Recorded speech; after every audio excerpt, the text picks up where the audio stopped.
周四早晨，在30多台猛禽发动机的强大推动下，星舰从德州南部的博卡基卡发射场成功发射升空，进行首次综合飞行测试。这次试飞原本预计会持续90分钟，然而星舰飞行仅几分钟后，就因为上级飞船与下级超重型助推器分离失败，而在大气层发生爆炸。不过 ，SpaceX 官员仍为星舰成功升空而欢呼，并宣布这是一次成功的试飞。星舰高达120米，比自由女神像还要高，被誉为人类史上体积最大、威力最强的火箭。其使命是用一种相对廉价的方式，将宇航员和物资送往地球轨道，并帮助人类重返月球，甚至前往火星以及更远的地方。SpaceX 团队表示，这次试飞将帮助提高星舰的可靠性，团队将继续审视数据，为下一次试飞而努力。美国宇航局局长尼尔森发推文对最新的发射表示祝贺。他说：“历史上每一项伟大成就都需要承担一定程度的预期风险，因为风险大，回报也大。期待以后更多试飞。”预计星舰下次发射将在几个月后进行。新唐人电视台记者严舒综合报道。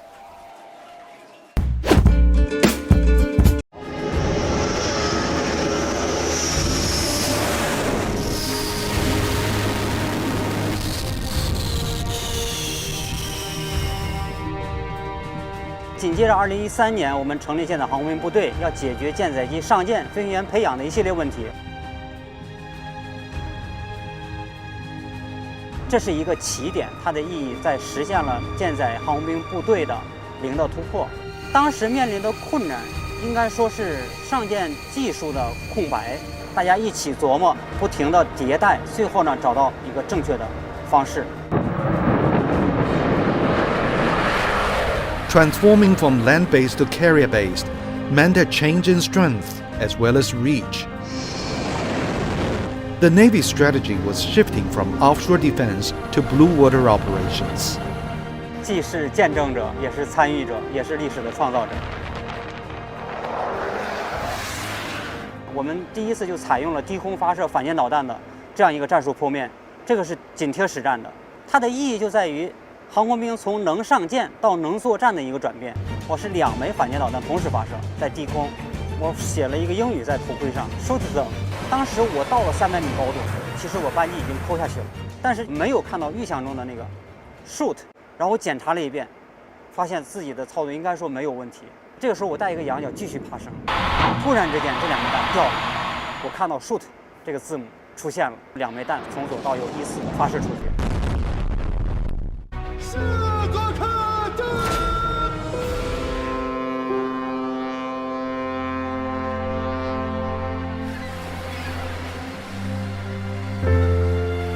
In 2021, Xu Ying became an executive officer of the Shandong.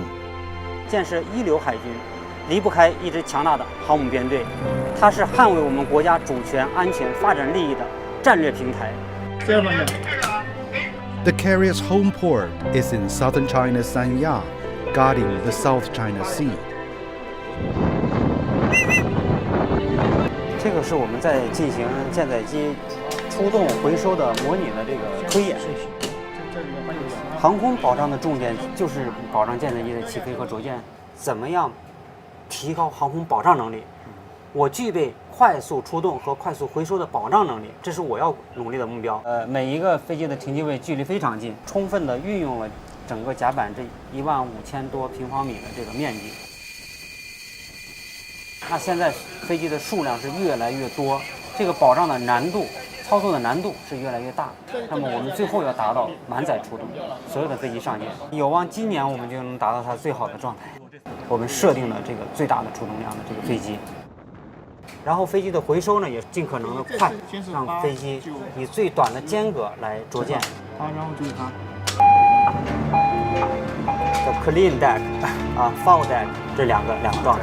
必须进行远海的训练，才能真正成为一个合格的舰载战斗机的飞行员。没错没错，我们在渤海里面永远练不出太平洋的能力。我们责无旁贷，带着这支队伍要走向远海，走向战场。来实现我们的使命任务。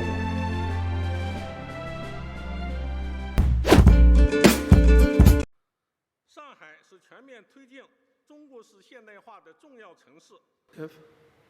Distinguished guests.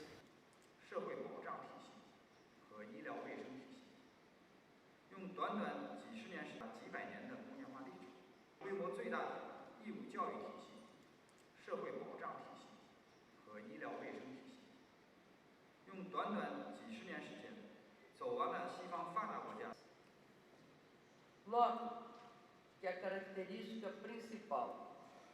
China's modernization is one that addresses in a resolute way the global deficits of development, peace, governance, and trust. Widely viewed as a miracle in the history of human development, it promoted poverty alleviation, common prosperity, ecological conservation, and people-centered democracy, as well as the rule of law. China has inspired many developing countries to seek their own formula to reduce poverty and to promote their respective economic development and prosperity. An extraordinary transformation of a huge country in an incredibly short period of time. I mean, there is not a single example of anything like this anywhere else in the world or in human history. The huge gaps in wealth in the world, which are a tremendous problem for the developing countries. And I think China's, in all sorts of ways, is seeking to find ways of resolving these problems. The most important of all is that China's example of successful modernization is a fantastic exemplar for the developing countries. The world is moving through a very important recalibration of the global geoeconomic system and geopolitical system. The West, spoken broadly, defined broadly as a civilization, with the United States as its leader, is currently losing its hegemonic dominance of the rest of the planet, and new actors are rising. There are two ways to approach this. There is the smart way in managing this kind of hegemonic decline. There's an interesting example of this in the way that the British struggled with their role as a declining empire back in the 1940s and the 50s, not always successfully, but they managed to persevere. So far, the United States has made more uncalculated and poorly thought through moves than anything else. But I think that there's still hope for the U.S. to approach this in a nuanced and unemotional fashion. But unfortunately, I fear that China is the world's largest producer and consumer of renewable energy and has been the fastest growing country in terms of newly installed photovoltaic power capacity in recent years. Aiming to peak carbon emissions by 2030 and achieve carbon neutrality by 2060, China has made concrete efforts. In recent years, rooftops have proven to be the ideal platform for further boosting the country's green development, especially for areas with plenty of sunshine and limited vacant space to build new land projects. About 10 years ago, distributed PV power generation was emerging. Zhu Qijie from East China's Jiangsu province bought solar panels and built a small PV power station on the roof of his house. 看到这个新闻报道说，好像个人就是说光伏电站能接了国家电网，我隔天以后我就去买了设备。就是回来就装了一个5000瓦的这个光伏电站，在国家电力公司的大力协助下，就是我们成功的接了国家的这个电网。In a year, Zhu's rooftop power station generated 6,000 kilowatt hours of electricity, which was enough to cover his household power consumption.